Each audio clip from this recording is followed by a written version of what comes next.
Taste the Daily. அண்மை செய்தி. தென்காசி மாவட்டம் கீழப்பாவூர் ஊராட்சி ஒன்றியத்திற்குட்பட்ட வேட்டைக்காரன் குளம் பகுதியில் அமைந்துள்ள அரசு தொடக்கப்பள்ளியின் மேற்கூரை சிமெண்ட் பூச்சு திடீரென பெயர்ந்து விழுந்த நிலையில் நல்வாய்ப்பாக மாணவர்கள் உயிர் தப்பினர். கூடுதல் விவரங்களை நமது செய்தியாளர் மாரிமுத்து வழங்க கேட்கிறார். வணக்கம் மாரிமுத்து, இது தொடர்பான முழுமையான விவரங்கள். நிச்சயமாக தென்காசி மாவட்டம் வேட்டைக்காரன்குளம் ஊராட்சி ஒன்றிய துவக்கப்பள்ளியில் மேற்கூரை இடிந்து விழுந்ததில் மாணவ மாணவிகள் அதிர்ஷ்டமாக உயிர் தப்பியுள்ளனர். அதாவது பள்ளிகள் திறந்து கோடை விடுமுறை திறந்து 2வது நாளாக இன்று பள்ளிகள் திறந்து வரும் நிலையில் இந்த சம்பவம் நடந்துள்ளது. இந்த நடந்துள்ள சம்பவத்தால் மிகுந்த ஆச்சரியத்திலும் அச்சத்திலும் பெற்றோர்கள் உள்ளனர்.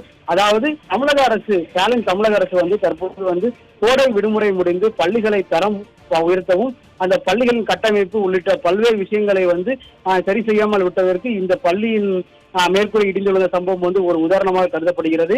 குறிப்பாக இந்த பள்ளியில் 1 முதல் 5 வரை வகுப்புகள் செயல்பட்டு வருகின்றன. 2 ஆசிரியர்கள் உள்ள நிலையில் தற்போது காலை சுமார் 8:30 மணி அளவில் அந்த மேற்கூரையானது இடிந்து விழுந்திருக்கிறது.